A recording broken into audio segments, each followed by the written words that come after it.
இடையில கட் ஆயிடுச்சு, ஏதோ தொழில்நுட்ப கோளாறு போல இருக்குது. அவன் தமிழ் மொழியை எடுத்துக்கோங்க, ஒவ்வொரு பகுதி வாரியா அவங்களுக்கு இடையில எல்லா பக்கத்துலயும் எல்லாரும் தொடர்பு கொண்டு இருக்க மாட்டாங்க. ஒரு மாவட்டத்தில் இருக்காங்க, ஒரு ஊர்ல இருக்காங்கன்னா அந்த ஊர்ல உள்ளவங்களோட அந்த மாவட்டத்தில் உள்ளவங்களோட தான் அதிக பழக்கம், பேச்சு வழக்கம் அவங்களுக்கு இருந்துகிட்டே இருக்கும்.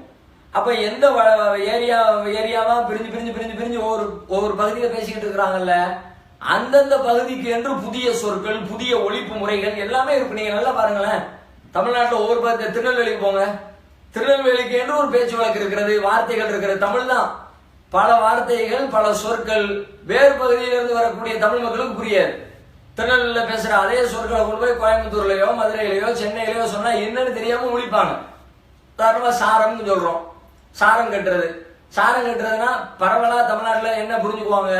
இந்த பெயிண்ட் அடிக்கிறதுக்காக வேண்டிய பெரிய பில்டிங் கட்டுறதுக்கு முன்னாடி பெரிய கம்பு கட்டி தொங்கிக்கிட்டு வேலை செய்வாங்களே, சாரம் கட்டுறதுன்னு சொல்லுவாங்க. நீங்க நெல்லை மாவட்டத்தில் போய் சாரம் கட்டுறதுன்னா கைலிய சாரம்பாங்க, லுங்கிய சாரம்னு சொல்லுவாங்க. அது மாதிரி விளக்குமாறு கூட்டுறோம் பெருக்கிறதுக்கு விளக்குமாறுன்னு சொன்னா எல்லாத்துக்கும் தெரியும், எல்லா தமிழ் மக்களும் புரிஞ்சு கொள்ளக்கூடிய ஒரு பொது வார்த்தையா இருக்குது. நெல்லை மாவட்டத்து பேச்சு வழக்கில் போய் பாருங்க, வாரியலுமாங்க. வாரியல் அப்படின்னா என்னன்னா விளக்குமாறு. இப்படி நிறைய ஒவ்வொரு பகுதிக்கும் இருக்கும். பையம்பாங்க, பையனா என்ன?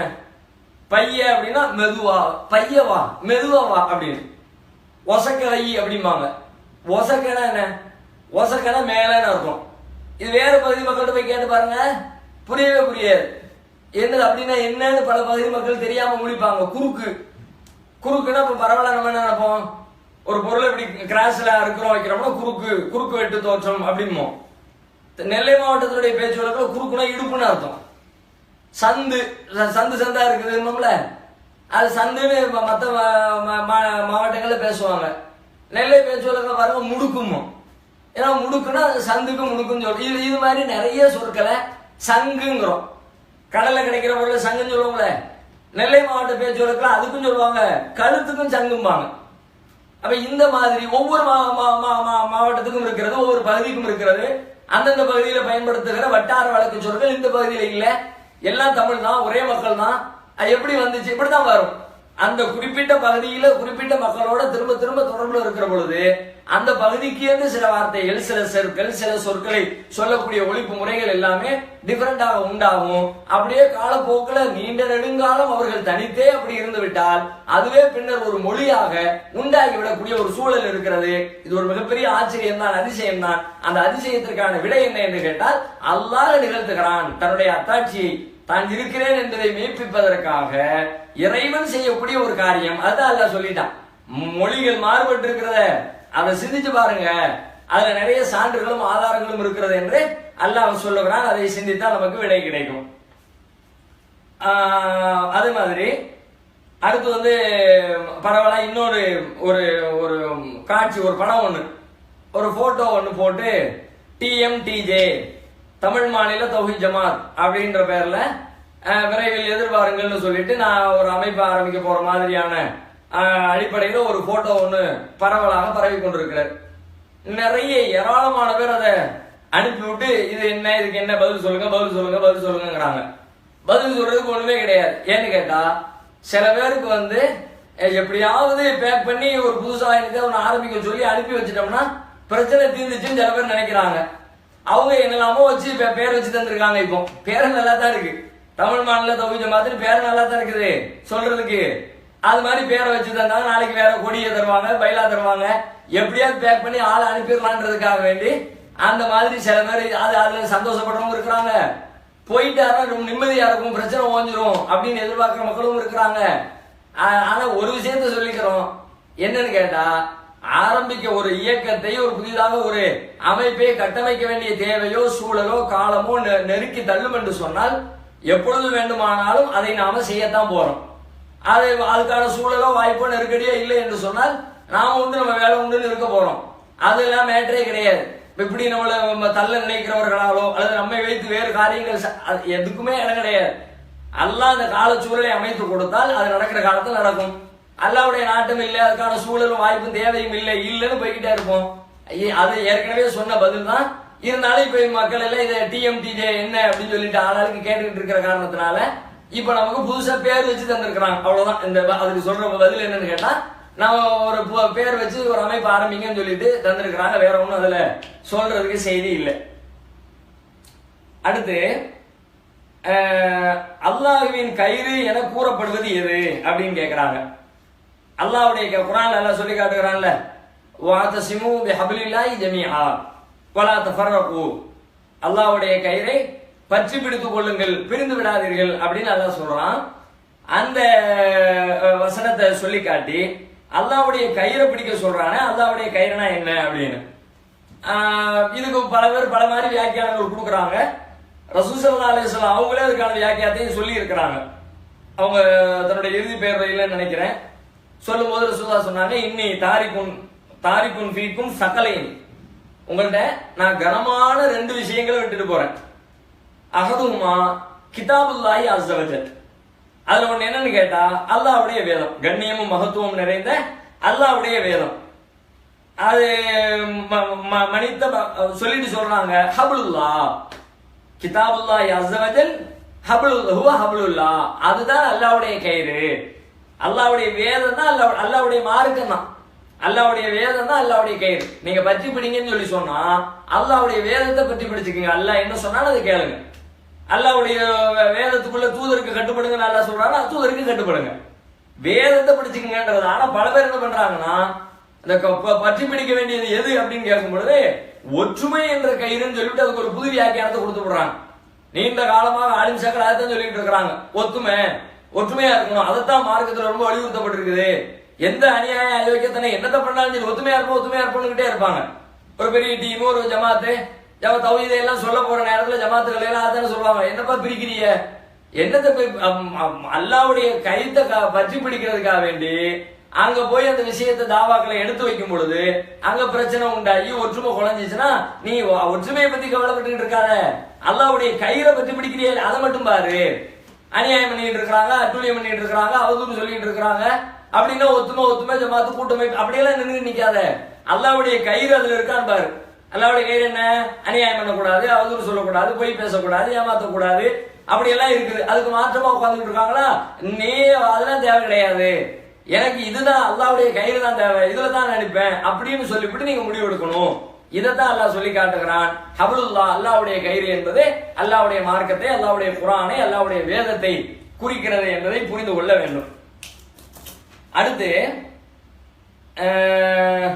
இன்னொரு சகோதரர் கேட்கிறாரு, அம்மை நோய்க்கு என்ன செய்யலாம், என்ன செய்யக்கூடாது அதை விளக்கவும் அப்படிங்கிறார். அம்மை நோய் சிக்கன் பாக்ஸ்ங்கிறாங்களே, அம்மை, சின்னம்மை, பெரியம்மை, தட்டம்மை. பெரியம்மைங்கிற நோய் ஒழிஞ்சு போச்சுட்டாங்க, அது சரியான மருந்து கண்டுபிடிக்கப்பட்டு இந்த போலியோ வலிக்கிற மாதிரி அதை ஒழிச்சிட்டோம் அப்படின்னு சொல்லிட்டு இருக்கிறாங்க. இப்போ சின்னம்மை இருக்கிறது, தட்டம்மை இருக்கிறது. இது ஏன் இந்த கேள்வி வருதுன்னு கேட்டா, இந்த அம்மை அப்படிங்கிறத பரவலா மக்கள் குறிப்பா கிராமத்துல வாழ்றவங்க எல்லாம் என்ன நினைக்கிறாங்கன்னா, அது இந்து சமூக மக்கள் தெய்வமாக வழிபடுகிற அம்மா, அந்த அம்மை தான், அந்த அம்மா வந்துட்டா, அம்மா காளி அம்மா வந்துட்டா, அந்த மாதிரி மத நம்பிக்கையோடு கலந்து அந்த அம்மாவுடைய கோபம் தான், அந்த சாமியுடைய கோபம் தான் அப்படின்னு சொல்லிட்டு அதுக்கு வைத்தியம்லாம் பார்க்க மாட்டேங்கிறாங்க. அசைவம் சாப்பிடக்கூடாதுன்றதாங்க, அது மாதிரி குளிக்க கூடாதுன்றதாங்க, அம்மாவுக்கு அதெல்லாம் பிடிக்காதுன்றதாங்க, இந்த மாதிரி எல்லாம் செய்யறாங்க. வெறும் வேப்பிலை மட்டும் வச்சு அடிச்சுக்கிட்டே இருந்தா போதும்னு நினைக்கிறாங்க. இது நோய், உடல்ல ஏற்பட்டிருக்கிற ஒரு நோய். எத்தனையோ நோய்கள், காய்ச்சல் வர்ற மாதிரி, தலைவலி வர்ற மாதிரி, வயிற்றுவலி வர்ற மாதிரி, இது மாதிரி அம்மை என்பது, சின்னம்மை என்பது அது ஒரு வகையான நோய். நோயை பொறுத்த வரைக்கும் மருத்துவம் பாருங்க, மருத்துவர்களை போய் கேளுங்க, உங்களுக்கு எந்த மருத்துவம் செட் ஆகும் அந்த மருத்துவர்கிட்ட போய். சில பேர் அலோபதி விரும்புவீங்க, சில பேர் ஹோமியோபதி விரும்புவீங்க, சில பேர் சித்தா விரும்புவீங்க. உங்களுக்கு எது திருப்தியாகவும் சரியாகவும் இருக்கும் நீங்க நினைக்கிறீங்களோ, அல்லது இந்த நோய்க்கு எது தீர்வு, உடனடி தீர்வை தரும் நினைக்கிறீங்களோ, அந்த மருத்துவர்கிட்ட போய் அந்த மருந்துகளை வாங்கி சாப்பிடுங்க, மருந்துகளை பயன்படுத்துங்க, அவ்வளவுதான். நல்ல குளிர்ச்சியான பொருட்களை பயன்படுத்துங்கன்னு சொல்லுவாங்க. ஏன்னா வெயில் காலத்துலதான் இந்த நோய் வருது, அந்த வைரஸ் கிருமிகள் எல்லாம் வெயில் காலத்துல அதிகமா பரவும். அதனால அந்த காலத்துல குளிர்ச்சியான உணவுகளை உட்கொள்ளுங்க, குளிர்ச்சியான இடங்கள்ல இருங்க. வேப்ப இலையில கிருமி நாசினி தான், அது இல்லைன்னு யாரும் சொல்லல, மருத்துவர்களே கூட சொல்லத்தான் செய்யறாங்க. வேப்பிலை என்பது அது சில கிருமிகளை ஓட்டும். ஆனா அது மட்டுமே வச்சுக்கிட்டு உட்கார்ந்துகிட்டு இருக்குங்கிறது நல்லது கிடையாது. அது மட்டுமே முழுமையான தீர்வு மருந்துன்னு சொல்லிட முடியாது. ரசூல் ஸல்லல்லாஹு அலைஹி வஸல்லம் சொன்னாங்க, இன்னலி குல்லி தாயின் தவாவும், ஒவ்வொரு நோய்க்கும் உரிய மருந்து அல்லாஹ் இறக்கியிருக்கிறான்.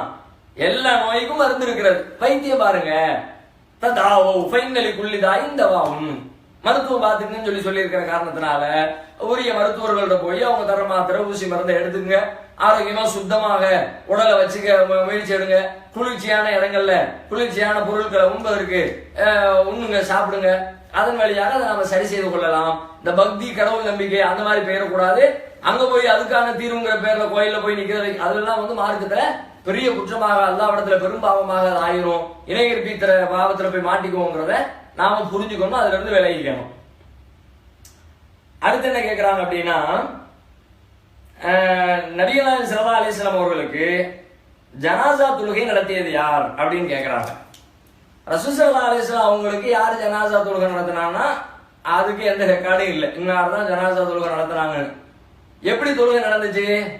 ரசூல் ஸல்லல்லாஹு அலைஹி வஸல்லம் மரணிச்ச அந்த நேரத்திலேயே சஹாபாக்களுக்கு ஒரு பெரிய தடுமாற்றம் உண்டாயிடுச்சு. கடுமையான தடுமாற்றத்தில் அல்லாஹ்வுடைய தூதர் எப்படி மூத்தா போவாங்களா, மூத்தா இப்படி ஆகலாம் மரணிப்பார்கள் என்று பல இடங்கள்ல குர்ஆன் வழியாகவே ரசூலுல்லாஹ் போதிச்சுட்டாங்க. இன்னக மையத்துன் இன்னஹும் மையத்துன், நபியே நீரும் மரணிக்கக்கூடியவரே, அவர்களும் மரணிக்கக்கூடியவர்களே, அப்படியாக எல்லாம் குர்ஆன் வழியாக சொல்லப்பட்டிருந்தாலும் அதை பிராக்டிக்கலா சந்திச்ச உடனே அவங்களால தாங்க முடியல, நிலை குலைஞ்சு போயிட்டாங்க, தடுமாறிட்டாங்க. அந்த அளவுக்கு சஹாபாக்கள் என்ன நடக்குன்னு தெரியாத அளவுக்கு நிலைமைக்கு ஆளான அந்த நேரத்துல அதுக்கப்புறம் அந்த நாட்டை பாதுகாக்கணும், கிலாபத்து, அந்த மாதிரியான பிரச்சனைகள் வேற, ஆட்சியாளர் தேர்ந்தெடுக்க வேண்டிய ஒரு கட்டாய நெருக்கடி வேற, இப்படிப்பட்ட நிலையில எல்லாம் உட்கார்ந்துட்டு இருந்த காரணத்தினால இதை முறையாக கொண்டு வந்து வச்சு ஆர்கனைஸ் பண்ணி தொழுகை அப்படியாக எல்லாம் நடக்கல. ஆளுக்கு அது வீட்டுக்குள்ள தானே வச்சிருந்தாங்க. வீட்டுக்குள்ள போய் ஒரு 10 பேரா போய் அவங்களா தொழுதுட்டு வந்துட்டாங்க. ரசூல் ஸல்லல்லாஹு அலைஹி வஸல்லம் அவர்களை பொறுத்த வரைக்கும் அவர்களுக்கு குறிப்பிட்ட ஆள் இமாமாக இருந்து ஜனாசா தொழுகை நடத்தப்படல. சஹாபாக்கள் 10 பேரா வீட்டுக்குள்ள போய் அவங்களாக தொழுது கொண்டு வந்து விட்டார்கள் அப்படின்னு தான் நம்ம வரலாற்றுல பார்க்கிறோம். எனவே குறிப்பிட்ட ஆள் நடத்தியதாக எந்த சான்றும் செய்தியும் இல்லை. அடுத்து சதாம் ஹுசைனுடைய உடல் அதை எடுக்க வேற இடத்துக்கு அடக்கம் பண்ண கொண்டு போனாங்க. ஆனா உடல் அழியவே இல்லை, இத்தனை வருஷம் ஆகியும் உடல் அழியல பாத்தீங்களா அப்படின்னு சொல்லிவிட்டு ஒரு வீடியோ ஒண்ணு பரவுது. இதனுடைய உண்மை நிலை என்ன அப்படின்னு கேட்டிருக்கிறாங்க. அது அந்த அப்படி ஒரு நிகழ்ச்சியே இல்லை. ஆரம்பத்தில் உள்ள வீடியோவை எடுத்து வைத்துக் கொண்டு இவர்கள் ஏதாவது ஒண்ணு பேரை போட்டு பரப்பி விட்டுற வேண்டியது. பழைய வீடியோக்களே நம்ம புதிய வீடியோ மாதிரி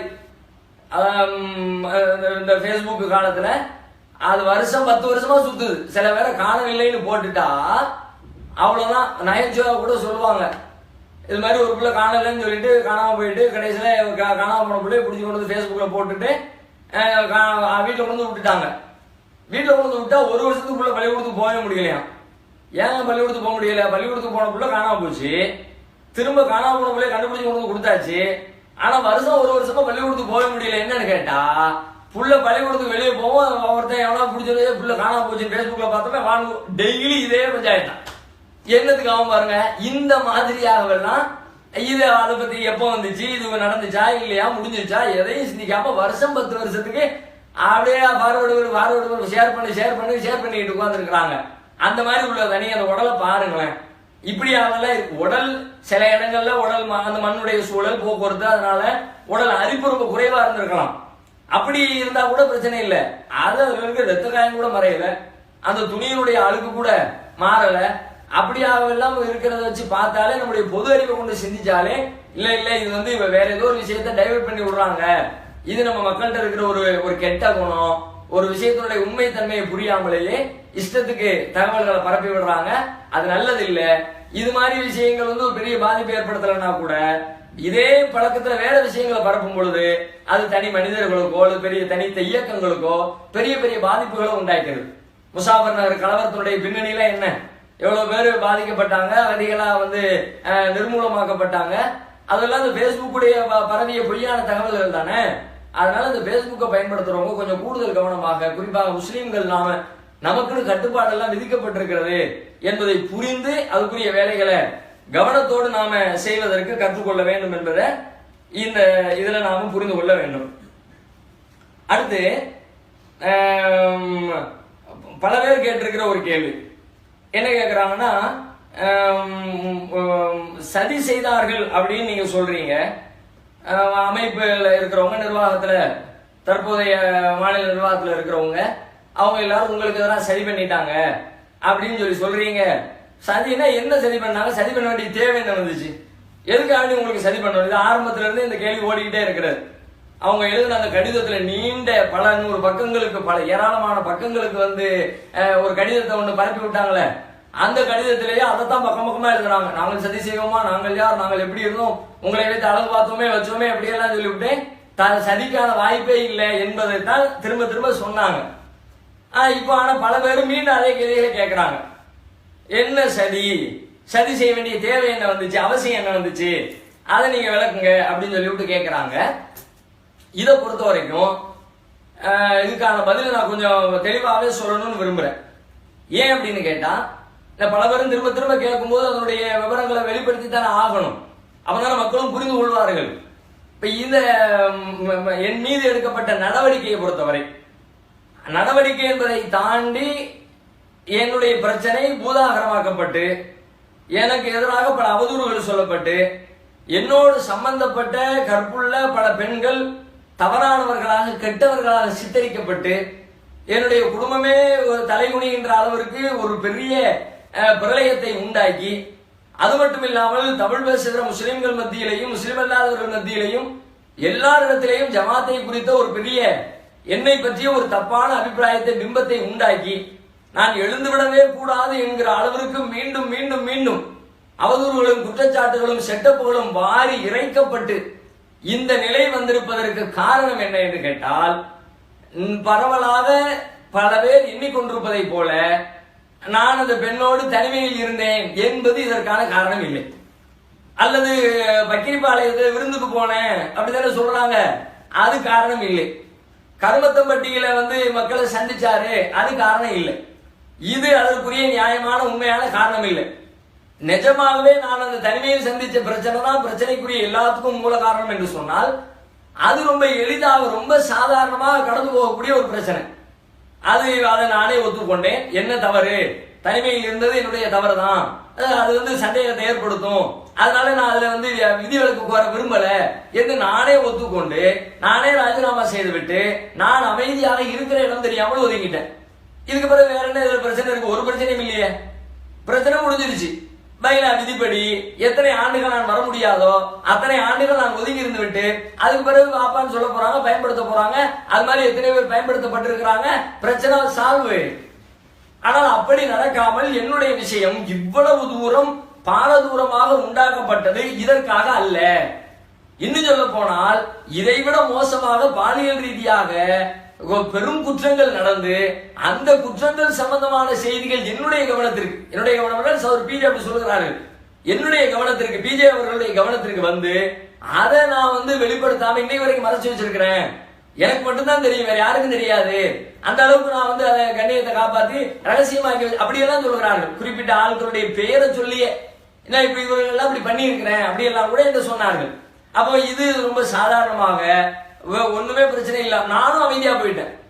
நானும் எது வரைக்கும் அமைதியாயிட்டேன், என்றைக்கு அவர்கள் என்னை பற்றி அவதூறு பேச ஆரம்பித்தார்களோ அது வரைக்கும் நான் இருக்கிற இடம் எங்கே என்று கூட தெரியாது. யூகத்துலதான் பல பேர் பேசிக்கிட்டு இருந்தார்களே தவிர இருக்கிற இடம் கூட தெரியாத அளவுக்கு தான் நான் பேசாம நான் உண்டு என் வேலை உண்டுன்னு சைலண்டா மளிகை கடையில போய் உட்காந்து வியாபாரம் பார்க்க ஆரம்பிச்சுட்டேன். தமிழகத்துடைய எல்லை தாண்டி ஆந்திராவில் போய் குடியேறியாச்சு. இப்படிப்பட்ட நேரத்துல இவங்க இவ்வளவு தூரம் அடிச்சாங்கன்னா என்ன காரணம் என்று யோசித்தால், நான் பொறுப்பில் இருந்த காலத்துல இரண்டாவது இந்த முறை நான் தலைவராக பொறுப்பேற்றுக் கொண்டதற்கு பிறகு நான் நம்முடைய இந்த ஜமாத்தில நான் எடுத்த சீர்திருத்த நடவடிக்கைகள் ஜனநாயக பூர்வமாக வெளிப்படை தன்மையை உறுதி செய்யவும், பல்வேறு பிரச்சனைகளை சரி செய்யவும், குறிப்பாக பொருளாதார ரீதியாக நான் எடுத்த பல உறுதியான நடவடிக்கைகள் அது அவர்களுக்கு மன கசப்பை உண்டாக்கி இருக்கிறது. இது சரியில்லை, இப்படியே போச்சுன்னா நல்லது கிடையாது அப்படின்னு அதை அவர்கள் வெறுத்திருக்கிறார்கள். நான் எடுத்த அந்த பொருளாதார சீர்திருத்த நடவடிக்கைகளின் விளைவை தான் நான் இன்றைக்கு சந்தித்துக் கொண்டிருக்கிறேன். நான் ஒத்துக்கொண்ட விஷயத்துக்கான அந்த பாதிப்பை நான் சந்திக்கல, அது ரொம்ப சாதாரணமானது. இப்ப சந்திச்சுக்கிட்டு இருக்கிறது என்னன்னு கேட்டா, நான் இந்த ஜமாத்திலே எடுத்த சீர்திருத்த, குறிப்பாக பொருளாதார ரீதியாக நான் மேற்கொண்ட சீர்திருத்த நடவடிக்கைகள் தான் இந்த பிரச்சனையுடைய ஆணிவேர், சதித்திட்டத்திற்கான மூல காரணம் அதுதான். இது மேலோட்டமா சும்மா நாம ஏதோ அவங்க மேல அவங்க என்ன பண்ணிட்டதுனால பழி சொல்றதுக்காண்டி சொல்லல. அனைத்துமே பட்டவர்த்தனம், ரொம்ப தெளிவு. எந்த அளவு இருக்குன்னு கேட்டால், பொருளாதாரத்தை பொறுத்த வரைக்கும் இன்னைக்கு தமிழ்நாடு கொஞ்சமா பொருளாதாரத்தை அல்லாஹ்வுடைய கிருபையால் கொளித்து கொண்டிருக்கிறது. நல்ல அல்லாஹ் வந்து பரக்கத்தா கொண்டு வந்து கொட்டுறான். எக்கச்சக்கமான பல கோடிகள் புரளக்கூடிய ஒரு அமைப்பாக தௌஹீத் ஜமாத், தமிழ்நாடு தௌஹீத் ஜமாத் இருக்கிறது. ஆனால் நான் வந்த நாளில் இருந்து, அதற்கு முன்னால் இருந்து கூட பொருளாதாரம் சார்ந்த நடவடிக்கைகள் எல்லாமே ஒரு மர்ம தேசமாகத்தான் ஜமாத்திலே இருந்தது. அதனுடைய நிலவரங்கள் எல்லாம் அவ்வளவு தெளிவாக வெளியே எல்லாருக்கும் தெரியாது. ஏன் சக நிர்வாகிகளா இருக்கிறவங்களுக்கே தெரியாது. தலைமை நிர்வாகிகள், மாநில நிர்வாகிகளா இருக்கிறவர்களுக்கு அதனுடைய ஒட்டுமொத்த விஷயமும் முழுமையாக வெளிப்படையாக தெரியாது. முழுக்க முழுக்க அன்றிலிருந்து இன்று வரைக்கும் யார் பொருளாளராக வந்தாலும் வராவிட்டாலும், அறிவிக்கப்பட்டாலும் அறிவிக்கப்படாவிட்டாலும், அதில் சொல்லப்படாத எழுதப்படாத பொருளாளராக சகோதரர் சாதிக் அவர்கள் தான் இருப்பார்கள். நீங்க பாருங்க, ஆரம்பத்திலிருந்து அவர் தான். அவர் மாத்திர வேலையே கிடையாது. ஏதோ ஒரு வகையில வந்துருவாரு. ஆபீஸ் ஸ்டாஃப்ங்கிற பேர்ல உள்ள வந்துருவாரு, தலைமை அலுவலக செயலாளர் உள்ள வந்துருவாரு, அல்லது பொருளாளர் சொல்லிட்டு உள்ள வந்துருவாரு, அல்லது கணக்கர்னு சொல்லிட்டு உள்ள வந்துருவாரு. எப்படி பார்த்தாலும் யார் பொருளாளர் என்று அறிவிக்கப்பட்டாலும் எழுதப்படாத அறிவிக்கப்படாத பொருளாளர் சாதிக்கலாம். இன்னைக்கு நேரத்து இல்ல, வருஷம் பல வருஷமா அவர் தான் எல்லாம். ஆளினால் கணக்கு வழக்குகள் அனைத்துமே அவர். அடுத்து இன்னொன்று என்ன, அடுத்தபடியாக அதற்கு மேலாக சகோதரர் பிஜே அவர்கள்.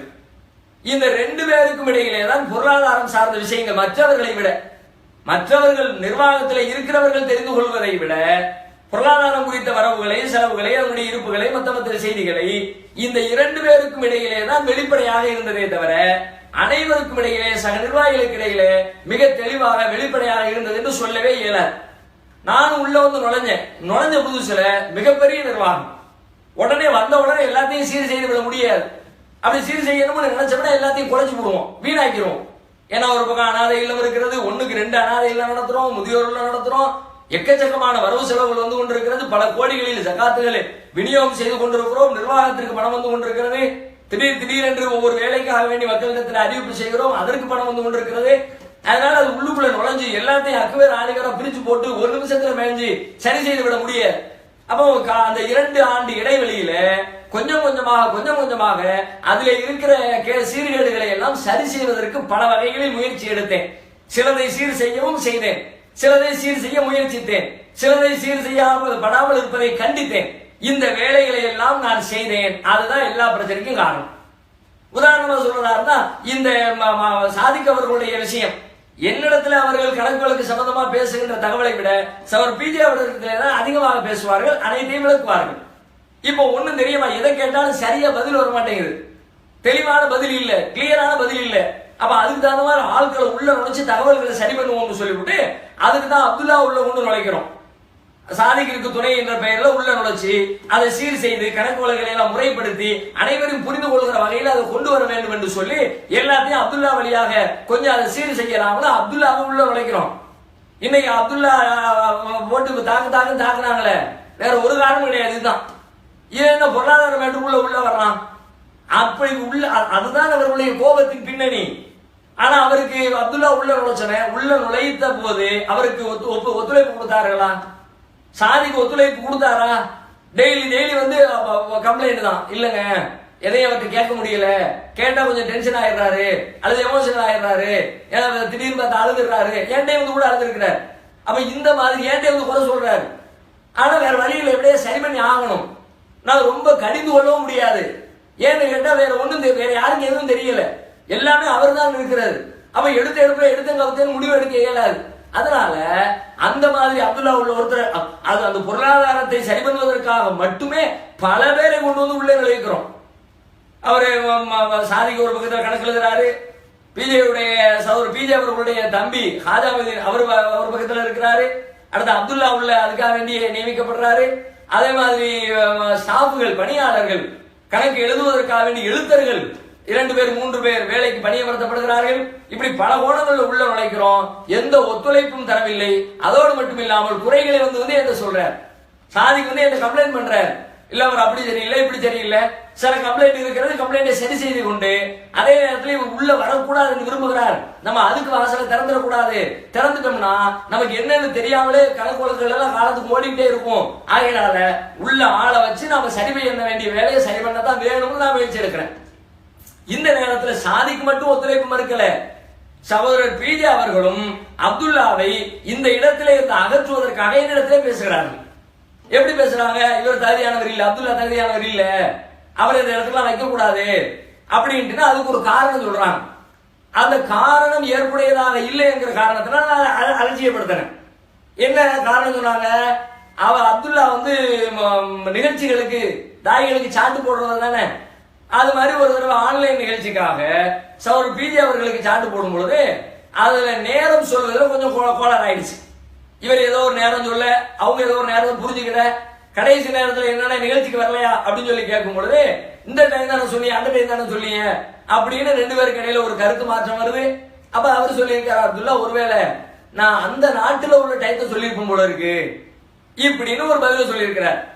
உதாரணமா 8 மணிக்கு நிகழ்ச்சின்னு சொல்லிட்டாரு, 8 மணிக்கு ஆள் வரலன்னு உடனே என்னென்ன வரலன்னு கேட்டா, நீங்க என்னங்க 8 மணின்னு சொல்லி சொன்னீங்களா, தான் வரல, இப்பதான் மணி 8 ஆகலையே, அப்போ 8 மணிக்கு தான் நிகழ்ச்சிக்கு வரணும்னு அவர் சொல்லும் பொழுது இல்லையே டைம் வேற இல்லைன்னு அப்ப இவர் மாத்துறாரு அப்துல்லா.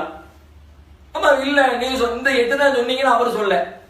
அப்ப பதில் சொல்லும் பொழுது ஒருவேளை நான் அந்த நாட்டு டயத்தை சொல்லிட்டனோ, அது அப்படி சொல்லியிருப்போம் போல இருக்குது.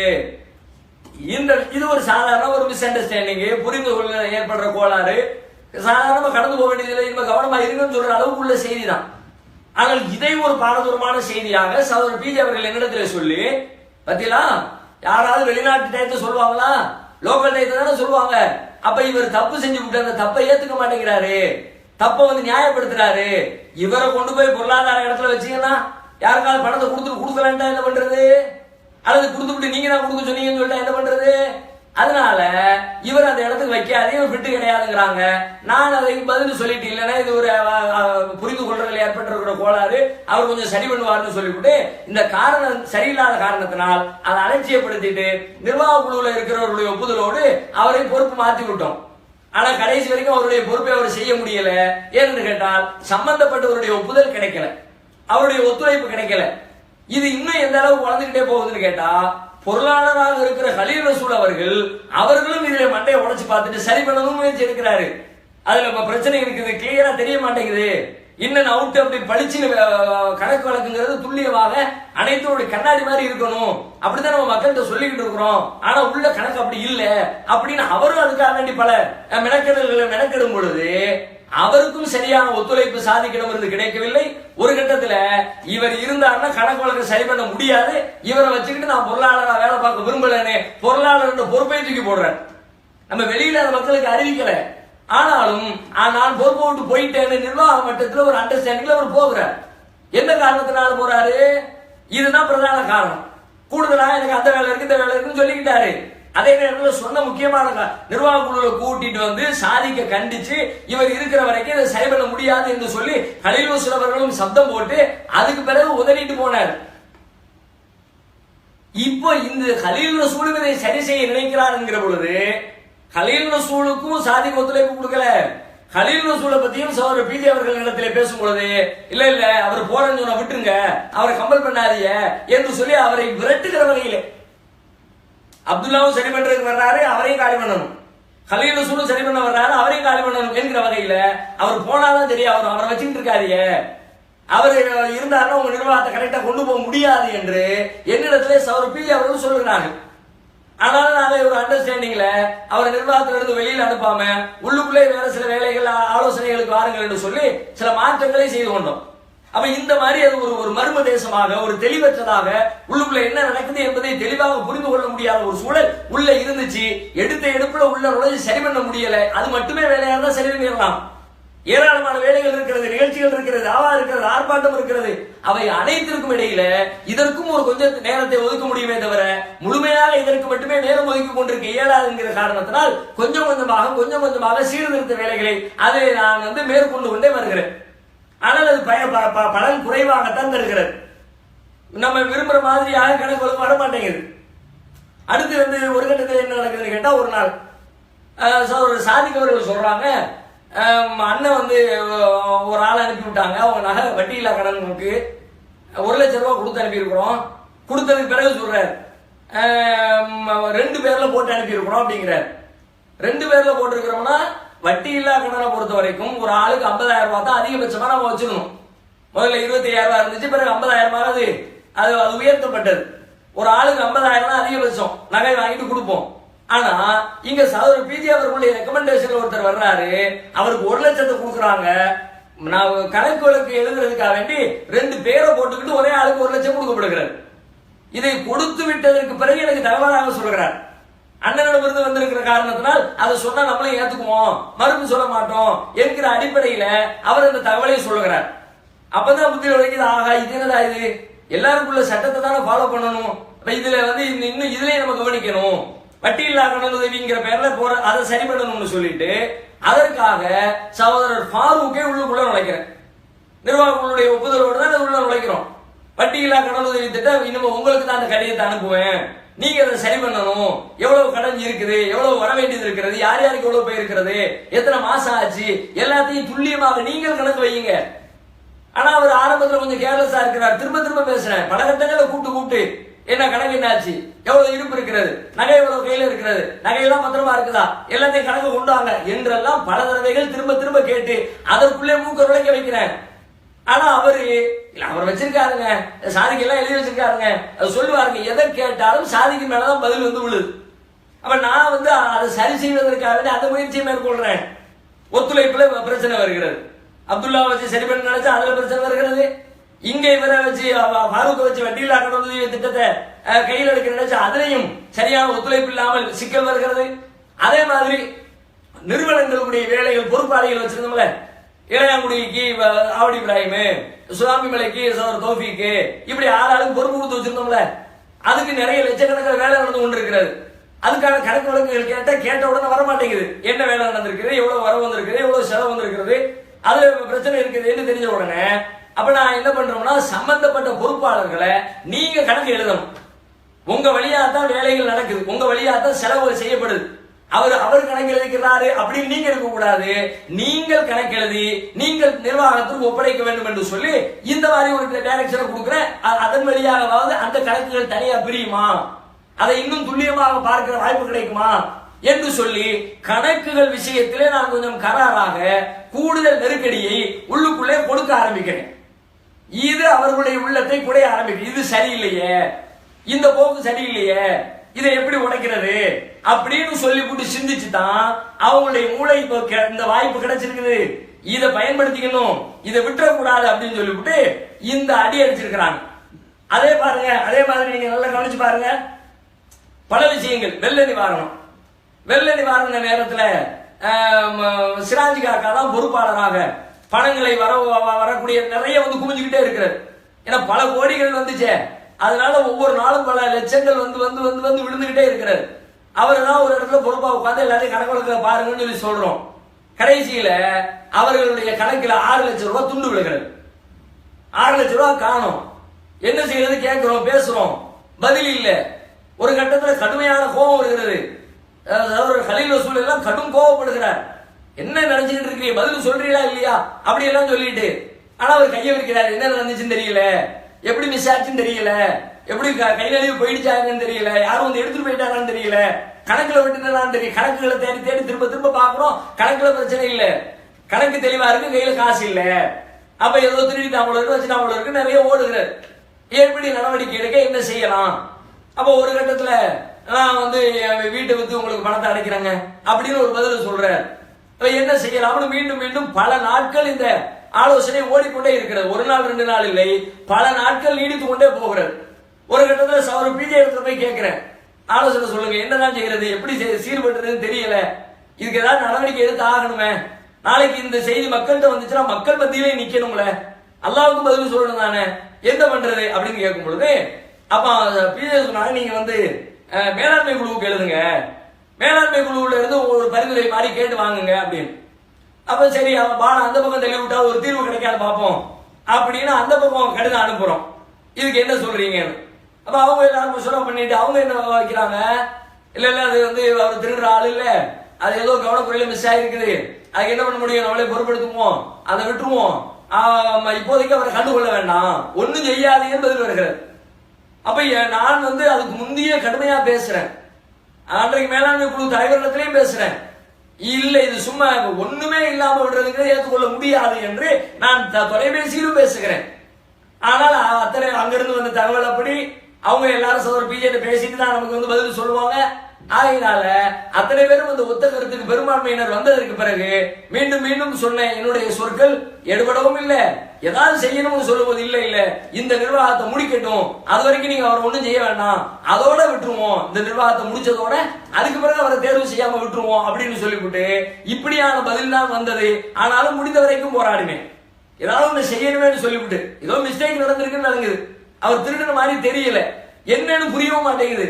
அப்ப என்ன பண்றது, இவ்வளவு பெரிய தொகை மக்களுக்கு சேர வேண்டிய பணத்துல மிஸ்டேக் நடந்திருக்குன்னா அதை அலட்சியப்படுத்த முடியாது என்று சொல்லி அதிலே நான் காட்டிய கடுமை சகோதரர் ஹலீல் ரசூலும் காட்டினார், கடுமை காட்டினார், கடுமையாக பேசினார். நானும் அதிலே குறைந்தபட்சம் நடவடிக்கையாவது இருக்க வேண்டும், பதவியில் இருந்தாவது தூக்கிவிட வேண்டும் என்று சொல்லி வலியுறுத்தினேன். அதுவும் அவங்களுக்கு என்னடா இது, நம்ம இத்தனை பேர் சேர்ந்து சொல்றோம், மூத்த நிர்வாகிகள் எல்லாம் சொல்றோம், நம்முடைய விருப்பத்துக்கு மாறாக இதிலே இவர் நிற்கிறாரு அப்படிங்கிற மாதிரியான உணர்ச்சியை அவர்களுக்கு ஏற்படுத்தி இருக்கிறது. அதை தாண்டி நீங்க பாத்தீங்கன்னா பொருளாதார ரீதியாக குறிப்பிட்ட சில நடவடிக்கைகள், ஜமாத்திற்கு நன்மை தரக்கூடிய வருமானம் தரக்கூடிய வாசல்களை திறப்பது, ஜமாத்திற்கு செலவுகளை வைக்கக்கூடிய வாசல்களை அடைப்பது, பொருளாதார ரீதியாக ஜக்காத்துடைய அதாவது நிர்வாகத்துடைய கடன் அதிகரித்துக் கொண்டே போகிறது, 15 லட்சம் 20 லட்சம் 25 லட்சம்னு கடன் காட்டுது, இது எல்லாத்தையும் எங்கிருந்து செலவு பண்ணிட்டு உட்கார்ந்து இருக்கிறோம், இது ஜக்காத்து பணத்துல இருந்து ரொட்டேஷன் பண்ணிட்டா அல்லாஹ்விடத்துல பெரிய குற்றவாளி ஆயிருவோமே, அப்படியெல்லாம் நடக்குது, நம்ம என்ன வெளியில இருந்தா கடன் வாங்கி போட்டுக்கிறோம், அதனால இது உடனடியா சரி பண்ணி ஆகணும்னு சொல்லிவிட்டு பல வேலைகளை பல காரியங்களை செய்கிறோம். அதுல ஒண்ணு என்னன்னு கேட்டா டிஎன்டிஜே பப்ளிகேஷன் அதாவது 3 பப்ளிகேஷன் நடத்திக்கிட்டு இருக்காங்க. அவங்க சௌரவ் பிஜேயுடைய குடும்பத்தார் அவங்க தான் அதை பிரிண்ட் பண்றாங்க, புத்தகத்தை எல்லாம் விநியோகம் பண்ணிட்டு இருக்காங்க. நாம அதுல இருந்து ஒரு வருவாயை ஈட்டுகிற வகையில் அச்சடிக்கின்ற வேலையை ஜமாத்தின் சார்பில் செய்து அதிலிருந்து ஒரு பொருளாதாரத்தை ஈட்டுவோம்னு சொல்லிவிட்டு டிஎன்டிஜே பப்ளிகேஷன் என்ற பெயரில் புத்தகத்தை வெளியிடுகிறோம். சகோதரர் எம்ஏ சுலைமானுடைய புத்தகங்கள் கிட்டத்தட்ட 10 புத்தகங்கள் இருக்கும்னு நினைக்கிறேன். மொத்தமாக பணத்தை கொடுத்து ஜமாத்திற்கு வாங்குகிறோம். 3ல இருந்து ஜமாத்துக்கு வாங்கிட்டோம், ஜமாத்துக்கு வாங்கி நம்ம ஜமாத்து தான் பிரிண்ட் பண்ணுவோம், ஒரே ஒரு புத்தகத்தை மட்டும் அவங்க தரலன்ட்டாங்க, தொழுகை புத்தகத்தை நாங்க வச்சுக்கிறோம் சொல்லிட்டாங்க. சரி ஓகே விட்டுருங்க, மத்த புத்தகத்தை கொடுங்க, மத்த புத்தகத்தை வாங்கிட்டோம். இந்த மாதிரி டிஎன்டிஜே பப்ளிகேஷன் பேர்ல நாமளே அச்சடிப்போம்னு சொல்லிவிட்டு ஏன்னா நாமளே அதிகமா விற்பனை பண்ணலாம், ஹோல்சேல் வியாபாரத்தை நம்மளே பார்க்கலாம், அதிலிருந்து கிடைக்கிற லாபத்தை ஜமாத்துக்கு எடுத்துக் கொள்ளலாம் என்ற அடிப்படையில அந்த ரூட்ல போறோம், உள்ள போய் அந்த வேலைகளை செய்யறோம். அதை செய்யும் போது அது அவங்களுக்கு பாதிப்பு உண்டாக்குகிறது, அவங்களுடைய வருமானத்தை கை வைக்கிற மாதிரி இருக்கிறது. குறிப்பாக சில புத்தகங்களை பிரிண்ட் பண்ணுவது எல்லாமே ஜமாத்து சார்பில் அடிக்கக்கூடிய புத்தகங்களை கூட அவர்களிடம் கொடுத்து அடித்து கொண்டிருந்தோம். அவதான் அப்துல் ரஹீம் சில வேலையை பார்க்கிறாரு, பல வேலையிடத்துல கொட்டேஷன் கேட்கிறாரு, இவங்கள்ட்ட கொட்டேஷன் கேட்கிறாரு. 3 பப்ளிகேஷன்லையும் கேட்டா 3ல இருந்து வரக்கூடிய கொட்டேஷன் அளவு அதிகமாக இருக்கிறது, காசு அதிகமா இருக்குது, வெளியில உள்ளவங்க கம்மியாக கேட்கிறாங்க. என்ன பண்றது, வெளியாடிங்க. அதுல என்ன வருத்தம் வருகிறது, என்னடா இது, இந்த ஆளு வெளிப்படையாகவே 3 பப்ளிகேஷன்ல இருந்து அவங்க எல்லாம் பேச ஆரம்பிச்சாங்க, இந்த ரஹீம் பண்ற வேலை சரியில்லை, அங்க விசாரிச்சு இங்க விசாரிச்சு கடைசி நம்ம அடிவயத்துல கை வச்சுக்கிட்டு இருக்கிறாரு என்றெல்லாம் கூட அவர்கள் வெளிப்படையாகவே சிலர் இடத்துல மாநில நிர்வாகிகளிடத்திலையும் மாநில அலுவலகத்தில் பணிபுரியக்கூடிய பணியாளர்களிடத்திலையும் அவர்கள் வெளிப்படையாகவே பேசுகிற அளவிற்கு அதை நாம கையில் எடுத்தோம். அது அவர்களுக்கு கசப்பாக இருந்தது. அதே போல அந்த புத்தகத்துடைய தொடர்ச்சியாக இதை எடுத்தோம். என்ன எடுத்தோம், நம்ம காலண்டர் அவர்கள் தான் அடித்துக் கொண்டிருந்தார்கள். ஜமாத்துடைய பேரை போட்டு அவங்களே அடிப்பாங்க, அவங்களே பிரிண்ட் பண்ணுவாங்க, அவங்களே விற்பனை செய்வாங்க என்று இருந்ததை நாம ஜமாத்து கையில் எடுப்போம், நம்ம அடிப்போம், நம்ம மக்கள்கிட்ட கொண்டு போவோம், நிறைய காலண்டர்களை அடிக்க வைப்போம், அதனுடைய வருமானம் ஜமாத்திற்கு வந்து சேரக்கூடிய வகையில் ஒரு ஏற்பாட்டை செய்வோம்னு சொல்லிவிட்டு அவர்களுடைய கரத்திலே இருந்த அந்த காலண்டரை நாம கையில் எடுத்தோம். டிஎன்டிஜே பப்ளிகேஷன் பேர்ல புத்தகத்தை எடுத்தோம், காலண்டர்களை என்ற பெயர்ல அதை காலண்டரை கையில் எடுத்தோம், அதை மக்களிடத்தில் பரவலாக்கணும். அது அவர்களுக்கு மனதிற்குள்ளே கசப்பு உணர்வை உண்டாக்கியது. இப்படி எங்க பார்த்தாலும் பொருளாதார ரீதியா செக் வச்சுக்கிட்டே வராங்களே அப்படின்ற மாதிரியான உணர்வு உள்ளத்துக்குள்ள ஊட்டிக்கிட்டே இருக்கிறது. அடுத்து செலவு குறைப்பு நடவடிக்கைகள், அது ஒரு கணிசமான வேலைகள் நடக்கிறது. கடந்த ரமலான்ல எந்த அளவுக்கு போயிட்டேன்னு கேட்டா, ஒரு பக்கத்துல நிறுவனங்களுக்கான நிதி குறைகிறது, நிதி கூடுகிறது, அனாதை இல்லத்திற்கு முதியோர் இல்லத்திற்கு கோடி கோடியா சேர்கிறது. நிர்வாகத்திற்கு பணம் கம்மியா இருக்கு, பணமே இல்லை. ஆனா நிறுவனங்களுக்கு பல கோடிகள் கையில் இருக்கிறது. அது ரொம்ப பயத்தை கொடுக்கிறது. அரசாங்கம் வேற ஏற்குமாறா இருக்கிறான், திடீர்னு எப்போ குடிக்கிட்டு போவான்னு தெரியாது, எப்படி குடுங்குவான்னு தெரியாது. இப்ப நம்ம ஏன் பணத்தை வர்ற பணத்தை எல்லாம் வாங்கி வாங்கி வைக்க வேண்டிய தேவைன்னு வந்துச்சு. செலவுக்கு தேவைப்பட்டுச்சுன்னா வாங்கிக்கலாம், மக்கள் எல்லாம் தர மாட்டாங்க. தேவைக்கு கொஞ்சத்தை வச்சுக்குவோம், மக்கள் தர்றதை வாங்கிக்கிட்டே இருக்க வேண்டாம். அப்ப நாம இதை நிப்பாட்டிடுவோம். நான் என்ன சொன்னேன்னு கேட்டா, சகோதரர் பிஜே அவர்களை இந்த ரமலானிலே சந்தித்து அவருடைய வீட்டிலே பேசினேன். நிர்வாகிகளிடத்திலே குறித்து ஒரு நிர்வாக குழுவிலே அந்த கருத்தை பதிவு செய்தேன். சிலர் ஏற்றார்கள், சிலர் மறுத்தார்கள்.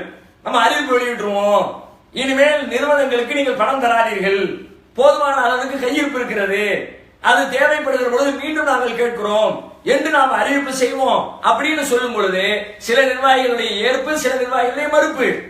ஆனால் இதை நம்ம செஞ்சு ஆகணும்னு நான் நினைக்கிறேன். ஏன்னா கோடி கோடியா கையில வச்சு எத்தனை கோடியா வச்சுட்டு உட்கார்ந்து இருக்கிறது, பாதுகாக்க வேண்டாமா? அதுக்கு பொறுப்பு சொல்ல வேண்டாமா?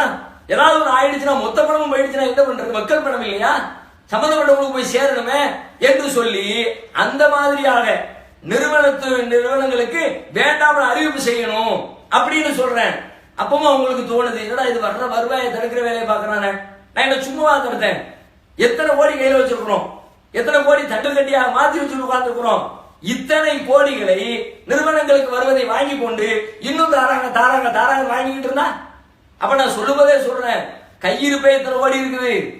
அதை தாண்டி இந்த வருஷம் ரமதானுடைய வசூல் வேற இருக்குது. அந்த வசூலில் இன்னும் பல கோடிகள் சேரும். அதனால தயவு செஞ்சு நம்ம அறிவிப்பு வெளியிட்டுருவோம் அப்படின்னு நான் சொல்றேன். இதுவும் அவர்களை சிந்திக்க வைக்கிறது. பொருளாதார சிக்கல், பொருளாதார ரீதி எல்லாமே பொருளாதாரத்திலே கை வச்சு நிக்கிறானே, அதை சரி பண்ணணும்னு நினைக்கிறானே, அது அவங்களுக்கு கசப்பாக தெரிகிறது. அதை தாண்டி அந்த செலவு குறைப்பு நடவடிக்கைகள்ல மசோரா, வாராந்திர மசோரா, செவ்வாய்க்கிழமை தோறும் நடக்கிற மசோராவுக்கு மதிய உணவுக்காக வேண்டிய ஒரு கணிசமான தொகை செலவிடப்படுகிறது. அது வெளியில ஒரு இஷ்யூவாகவும் ஆகிறது.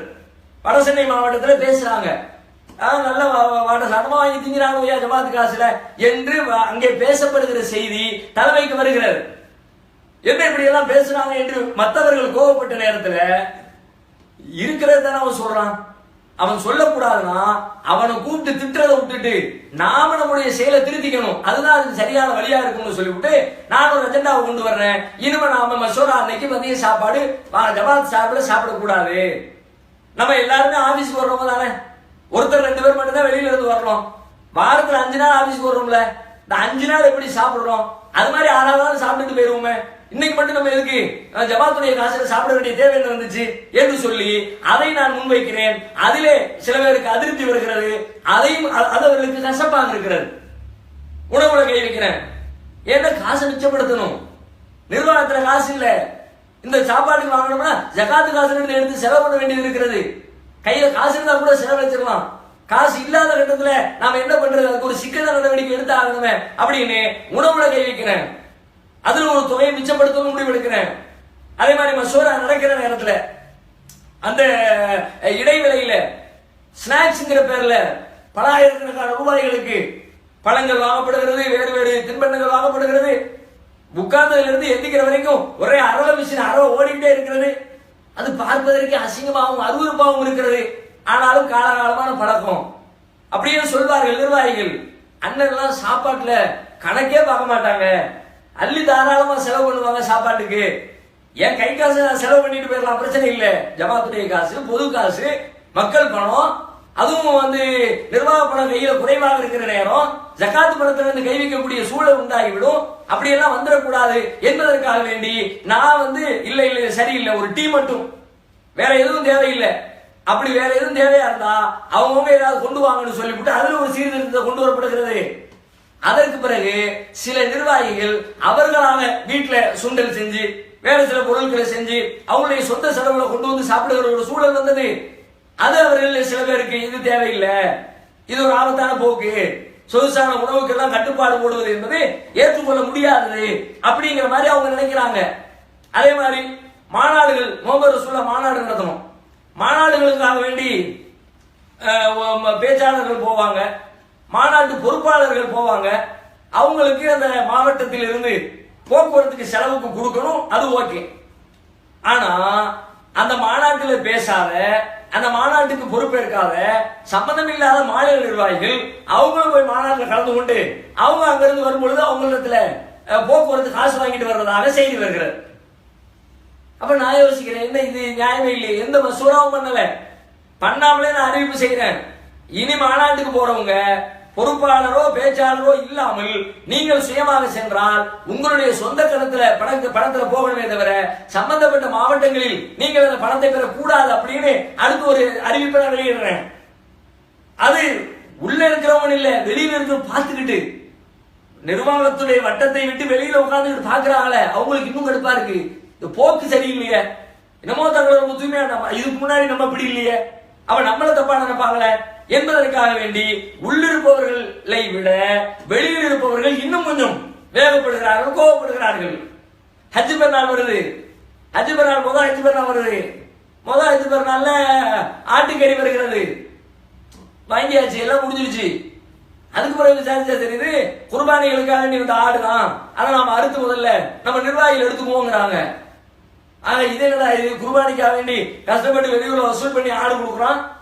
மாடு கொடுக்கறது பிரச்சனை இல்லை, போயிடுச்சு. இந்த ஆடு கொடுக்கறது ரொம்ப கம்மியா தான் ஆடு வரும். ஆடுகள் ரொம்ப கம்மியா வரும் பொழுது 10 ஆடு 15 ஆடு தான் வரும் தலைமைக்கு. அப்போ 2வது வருஷம், முதல் வருஷம் முடிஞ்சிருச்சு, கவனிக்கல, பிரச்சனை 4 ஆயிடுச்சு. 2வது வருஷம் அதை மனசுல வைத்துக் கொண்டு மக்கள், ஏழை எளிய மக்கள் பயன்பெறட்டும்ன்றதுக்காக வேண்டி நம்ம கையில காசை கொடுக்குறாங்க. நம்ம ஆடுகளை நம்ம சாப்பிடுறது எப்படி, அதை ஏழைகளை கொண்டு போய் சேர்க்கணும், அதுவும் எப்படி, இருக்கிற எல்லா ஆளும் 10 ஆடு தான் 10ம், ஏன்னா 15 நிர்வாகி 20 நிர்வாகி இருக்கிறாங்கல்ல, எல்லா நிர்வாகிக்கும் ஆளுக்கு கொஞ்சம் முடிஞ்சு போச்சு. அப்ப நான் யோசிக்கிறேன், இந்த செய்தி வெளியில போனா என்னத்துக்கு ஆகும்? இது மக்களுடைய கவனத்துக்கு தெரிஞ்சா, ஆட்டுக்கறியை கூட இவங்க பங்கு வச்சு எடுத்துக்கிட்டாங்க என்று தெரிஞ்சால் காரி துப்ப மாட்டார்களா, அசிங்கமாக இருக்காதா? அப்ப சம்பந்தப்பட்ட அந்த பங்கிடக்கூடிய குர்பானி பிராணிகளை பங்கிட்டு மாவட்டங்களுக்கு சொல்வார, முகமது தான் அப்ப பொறுப்பா இருந்தாரு. அப்ப முகமது சொல்லிவிட்டேன், இந்த வருஷம் ஒரு ஆளை அப்ப எல்லாத்தையும் கிளைகளுக்கு பிரிச்சு கொடுத்து விட்டுருங்க, மாநில நிர்வாகிகளா இருக்கக்கூடாது. அப்ப அவரு சொல்றாரு, இல்ல இல்ல முதல்ல ஒரு டிஸ்கஸ் பண்ணிக்கோமே, மத்தவங்க கலந்துக்கோமே, எதுவும் கலந்துக்க வேண்டாம், இப்ப கலந்தா இல்ல காட்டை கழிச்சிருவாங்க, அதுக்கு பிறகு அதற்கு அடுத்து மண்டையை உடைச்சிட்டு இருக்கணும், முடியட்டு பாத்துக்கலாம். அதுக்கு பிறகு முடிஞ்ச பிறகு ஆடுகளை கொடுத்து முடிச்சாச்சு, சம்பந்தப்பட்டவங்க ஆட்டுக்கறிக்காண்டி வெயிட் பண்றாங்க. அதுக்கு பிறகு அது ஒரு இஷ்யூ ஆகுது, பிரச்சனை ஆகுது, என்னங்க இப்படி நடந்துருச்சு அப்படின்னு சொல்லி கேட்கும் பொழுது அவங்க முதல்ல சொல்லி இருக்கலாம், கவனம் இல்லாம நடந்துருச்சு விடுங்க அப்படின்னு சொல்லிவிட்டு அவங்கள்ட்ட எக்ஸ்கியூஸ் கேட்டு அந்த பிரச்சனையில இருந்து வெளியே வந்தோம். அப்ப இந்த மாதிரி எத்தனை எடுத்த பொருளாதார ரீதியான நடவடிக்கைகள் நீங்க பாத்தீங்கன்னா அவ்வளவு காரியங்கள். செயற்குழு பொதுக்குழுக்கு போற நேரத்துல எக்கச்சக்கமா ஜமாத்துடைய பணம் செலவாகிறது. அங்க மாநில நிர்வாகிகள் தங்குவதற்காக எடுக்கப்படுகிற அறைகளுக்கு 30,000 40,000 என்று சொல்லி பணம் கொடுக்க வேண்டிய சூழல், பணம் கொடுக்கப்பட்டு கொண்டு வருகிறது. கையில பணம் இல்லாத நேரத்துல மாநில நிர்வாகிக்கு ரூம் போட்டு 30,000 எதுக்கு? அப்ப ரூமை கேன்சல் பண்ணு, எங்க நமக்கு தங்குறதுக்கு வசதியான மர்கஸ் இருக்குதோ அதை தேர்ந்தெடு. 1க்கு 2 தடவை 3 தடவை நாம இதுல வச்சு தருவியா மஷூராவை கூட்டுறோம். எங்க? திருச்சியில. என்ன காரணம்?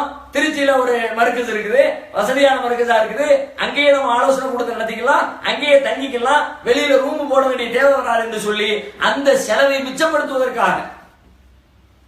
இவ்வளவு ஜமாத்துடைய காசு, பொது காசு இல்லையா, மக்கள் காசு இல்லையா, அதை நாம மிச்சப்படுத்துவோமே அப்படின்னு சொல்லிவிட்டு அதுக்கு இந்த வேலையை பண்ணி விடுறாங்க.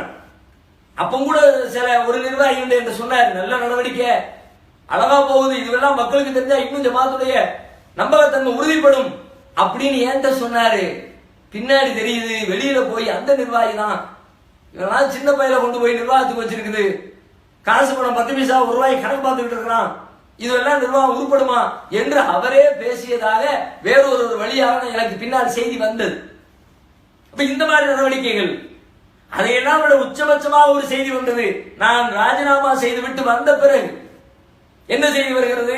நான் இருக்கிற காலத்துல ஒரு மாவட்ட நிர்வாகி ஒருவருக்கு ஒரு பொருளாதார தொகை 4 லட்சம் ரூபாய் அளவுக்கு ஒரு தொகை, 4 லட்சம் இருக்குன்னு நினைக்கிறேன், அந்த அளவுக்கு ஒரு தொகை அவருக்கு வழங்கப்படுகிறது. ஏதோ ஒரு நெருக்கடியில் இருக்கிறாரு, அது கடனாக வழங்கப்பட்டு குறுகிய காலத்தில் திருப்பி தந்துவிட வேண்டும் என்ற அக்ரிமெண்ட்ல அவருக்கு நிர்வாகத்திலே பேசி முக்கிய நிர்வாகிகளிடத்திலே கலந்து பேசி முடிவெடுத்து அந்த தொகை அவருக்கு வழங்கப்படுகிறது.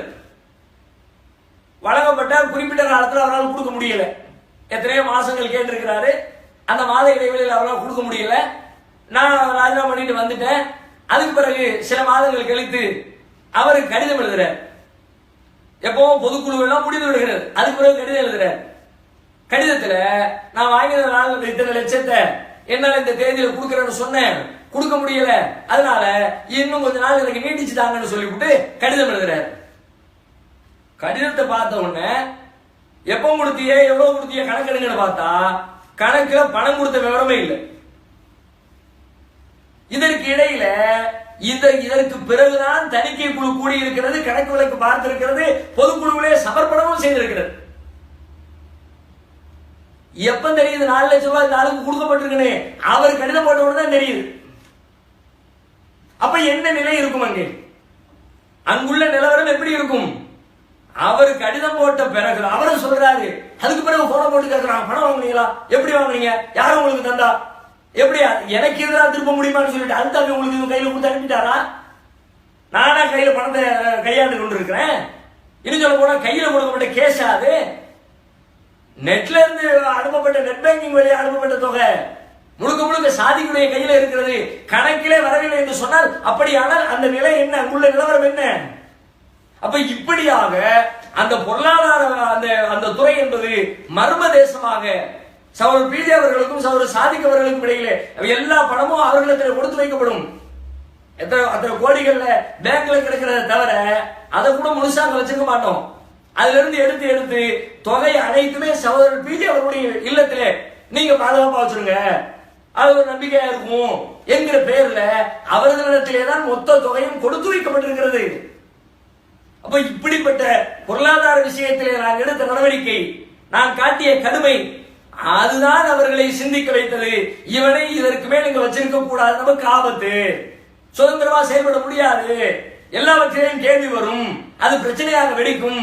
ஆகையினால ஏதாவது ஒரு வாய்ப்பு வந்தால் ஆளை காலி செய்து விட வேண்டும் என்று திட்டமிட்டு காத்திருந்தார்கள். அவர்களுக்கு இந்த துரும்பு கிடைத்தது. இந்த துரும்பை ஏதோ பெரிய மலையாக மக்கள் மத்தியிலே காட்டி மேலும் மேலும் அவதூறுகளை அள்ளி போட்டு என்னை இளவிடாத அளவிற்கு, மீண்டும் தடை காட்ட முடியாத அளவிற்கு ஒரு பெரிய அசிங்கத்தை உண்டாக்கி விட்டார்கள். இதுதான் நடந்திருக்கிறது. இப்ப இந்த விஷயத்தை சொல்லிட்டோம்ல, அடுத்து உடனே அடுத்து நீங்க தரப்பார கூட்டுங்க, கூட்டிட்டு அதுக்கு பதில் சொல்லியாச்சு இதுக்கு பதில் சொல்லியாச்சுன்னு போக கூடாது. அனைத்து பதிலையும் தெளிவுபடுத்துங்க. மக்கள் மன்றத்தில் நிஜமாகவே இதெல்லாம் இல்லை, அது பொய் என்று இருக்குமானால் உங்களுடைய தூய்மையை மக்கள் மன்றத்திலே செயல் வழியாக நிரூபியுங்கள். வாய் வார்த்தை வழியை நிரூபிக்க தேவையில்லை. ஏஜென்ட்களை ஏறி விட்டு நீ அந்த பக்கம் எழுது, நீ இந்த பக்கம் எழுது, நாளைக்கு புதுசா கட்டுவீங்க. இதுவரைக்கும் பொம்பளை சமாச்சாரத்தை கதை கட்டுவீங்க, நாளைக்கு பொருளாதார கதையும் கட்டுவீங்க. நான் எதிர்பார்த்துட்டு தான் இருக்கிறேன். பொம்பளைக்கு எப்படி செட்டிங்களை உண்டாக்குனீங்களோ அந்த மாதிரி பொருளாதார செட்டிங்களையும் உண்டாக்குவீர்கள். அது உங்களுக்கு பெரிய விஷயம் கிடையாது. ஆனால் நிஜமாக உங்களின் தூய்மையை நீங்கள் மக்கள் மன்றத்தில் நிரூபிக்க விரும்பினால் செயல்பாட்டின் வழியாக அதை நிரூபியுங்கள். நேற்று வரைக்கும் நம்ம கூட இருந்தாரு, ஒன்னா இருக்கும்போது செஞ்சதையெல்லாம் இப்ப போய் வெளியில போய் குறை சொல்றாரு, பாத்தீங்களா எதிரிகளை மாதிரி ஆயிட்டாரு. அந்த அந்த அந்த வாதம்லாம் வச்சுக்காதீங்க. நான் ஒன்றாக இருக்கிற காலத்திலே செய்த காரியங்களை அனைவரும் சேர்ந்து ஒத்துக்கொண்ட எந்த காரியத்தையும் நான் இங்கே பட்டியலிடவில்லை. ஒன்றாக இருக்கிற பொழுது ஒரு தவறை செய்திருந்தால் அந்த தவறுக்கு நானும் பொறுப்பு என்பதை விட, நான் தலைவராக இருக்கிற பொழுது ஒரு தவறு நடந்திருக்கும் என்று சொன்னால் அந்த தவறுக்கு நானே முக்கிய பொறுப்பு. நான் அதை ஏற்கிறேன். அப்படி ஒரு குற்றம் குறைகள் நடந்திருந்தால் அதற்கு நான் தார்மீக அடிப்படையில் பொறுப்பேற்கிறேன். அந்த குற்றத்தை நானே சுமக்க தயார். ஆனால் நான் இங்கே பட்டியலிட்டிருப்பது அனைவரும் சேர்ந்து ஒத்துக்கொண்ட காரியத்தை அல்ல, நான் இருக்கிற பொழுதே கண்டித்ததை, நான் இருக்கிற பொழுதே சரி செய்ததை, நான் இருக்கிற பொழுதே சீர் செய்ய முயற்சித்ததை, நான் இருக்கிற பொழுதே சீர் செய்து விட்டதை, அதைத்தான் நான் இங்கே பட்டியலிட்டு இருக்கிறேன். அந்த விஷயங்களை தான் நான் சொல்லி இருக்கிறேன். மத்தவங்க மாதிரி இவரும் பொருளாதாரத்தை அள்ளிவிட ஆரம்பிச்சுட்டாரு. அப்ப அந்த பேச்சுல தான் நிஜமாக நீங்கள் இதில் உண்மை இது எல்லாம் பொய் என்று நீங்கள் மறுக்கக்கூடியவர்களாக இருந்தால் எல்லாத்துக்கும் மக்கள் மன்றத்தில் தெளிவுபடுத்துங்க. சிராஜுக்காக அந்த பொறுப்போடு அனுப்பிடுவோம்னு சொன்னீங்கல்ல, அதையாவது குறைந்தபட்ச நடவடிக்கையாக நீங்கள் கடைபிடித்தீர்களா? செய்ய காணமே. இல்ல டிஎன்டி பப்ளிகேஷன் அப்படின்னா அதெல்லாம் இல்லைன்னு சொன்னா எல்லாத்தையும் பப்ளிகேஷன் கொடுங்க. 3ல இருக்கிற இப்பொழுது நிலவரம் என்ன? நான் இருக்கிற பொழுது டிஎன்டி பப்ளிகேஷன் சொல்லி புத்தகங்களை எல்லாம் இறக்கி அந்த புத்தகங்களை ஸ்டாக் வைப்பதற்காக பக்கத்திலே வாங்கிய புதிய பில்டிங்கில் அதற்கென்று 2 அறைகளை கட்டி பாதுகாப்பு ஏற்பாடுகளை செய்து புத்தகங்களை ஸ்டாக் வச்சு ஹோல்சேலாகவும் ரிட்டைலாகவும் புத்தகத்தை விற்பனை செய்து கொண்டிருந்தோம். ஆனா வந்து இறங்கின உடனே இப்ப எல்லாத்தையும் தூக்கி 3க்கு அனுப்பியாச்சு. சில்லறை விற்பனை மட்டும்தான், மொத்த விற்பனை தலைமையகத்தில் கிடையாது அப்படின்னு சொல்லி போட மாட்டி வர்ற கஸ்டமர் அந்த பக்கம் திருப்பி விட்டாச்சு. நீங்கள் மறுப்பவர்களாக இருந்தால் எல்லாத்தையும் இந்த பக்கம் இறக்குங்க. 3 கிடையாது, 3 இழுத்து மூடுங்க. எல்லாத்தையும் இங்கதான் வச்சு ஜமாத்துக்கு தான் அனைத்து வரவு செலவும் அப்படின்னு திருப்புங்க. சிராஜிகாந்த மேல என்ன உண்டோ அந்த விஷயத்தை தெளிவுபடுத்துங்க. உணவுகள் விஷயத்துல, அந்த ஸ்நாக்ஸ் விஷயத்துல செய்யப்படுகிற காரியங்கள் இதுதான் என்பது மக்கள் மன்றத்தில் வெளிப்படுத்துங்க. எல்லாத்தையும் ஓபன் பண்ணுங்க. சாதிக்கு பொருளாதாரம் இருக்கிறார் இல்லை, அதை நிரூபிக்க, தூய்மையை நிரூபிக்க விரும்பினார் அவரை தூக்கிட்டு அந்த இடத்துல வேற ஆள் வைங்க. இத்தனை வருஷமா இவர் இருக்கிறாரு, வேற ஆளு கிடையாது. மக்கள் நினைக்கதான் செய்வாங்க. ஓகே, அதுக்கு ரீப்ளேஸ்மெண்ட் இது அப்படின்னு அந்த வேலையை செய்யுங்க. அதைத்தான் நீங்கள் செய்து உங்கள் தூய்மையை நிரூபிக்க வேண்டுமே தவிர அது அல்லாமல் ஆட்களை ஏவி விடுவதோ ஆபாசமாக பேசுவதோ இதற்கு தீர்வாகிவிட. நீங்க தரமட்டமா பேசுவீங்க, விமர்சனத்தை தான் பார்க்கிறோமே. நீங்கள் ஏவி விடுகிற விமர்சனங்கள், நீங்கள் பின்னால் அமர்ந்து கொண்டு ரசிக்கின்ற விமர்சனங்கள், எழுதுகிற ஆபாச எழுத்துக்கள், அர்ச்சனைகள் பொதுவெளியில் வைக்கப்படுகிறது. முஸ்லிம்களை பற்றி என்ன நினைப்பார்கள் என்கிற அக்கறை கூட இல்லாமல் அசிங்கமாக அவ்வளவு கொச்சையாக யார் எதை பேசினாலும் ஓ பொண்டாட்டி இவன் பொண்டாட்டி என்று சொல்லி அத்தனை பேரையும் விமர்சனங்களாக்கி விமர்சிக்கக்கூடியவர்கள் இது பற்றி விமர்சிப்பீர்கள். ஆனால் அது பதில் அல்ல. 4 பேர் கூடி உட்கார்ந்து எதையோ சொல்லி செல்வது இதற்கான பதில் அல்ல. உங்கள் தூய்மையை நிரூபிக்கிற வகையில் அனைத்தையும் செயலில் காட்டுங்கள். நான் சொன்ன ஒவ்வொன்றிலும் இருக்கிற குற்றச்சாட்டுகளை செயல்படுத்தி உங்களுடைய தூய்மையை நிரூபியுங்கள். இதுதான், இந்த விஷயம்தான் என் மீது சதி செய்து என்னுடைய விவகாரத்தை பூதாகரமாக்கி இவ்வளவு தூரம் அசிங்கப்படுத்துவதனுடைய பின்னணி நிஜமாக அந்த அந்த குற்றச்சாட்டு நான் ஒத்துக்கொண்டேனே, அது இவ்வளவு பெரிய பிரச்சனைக்கு காரணமே இல்லை. அது ரொம்ப ஈஸியாக தூசி தட்டிட்டு கடந்து போற மாதிரியான உள்ள பிரச்சனை என்பதை நீங்கள் புரிந்து கொள்ள வேண்டும். நேரம் நிறைவாகிவிட்ட காரணத்தினால் இதோடு நிகழ்ச்சியை நிறைவு செய்வோம். வாஹிர் தாவானா அல்ஹம்துலில்லாஹி ரப்பில் ஆலமீன். அஸ்ஸலாமு அலைக்கும் வரஹ்மத்துல்லாஹி வபரகாத்துஹு.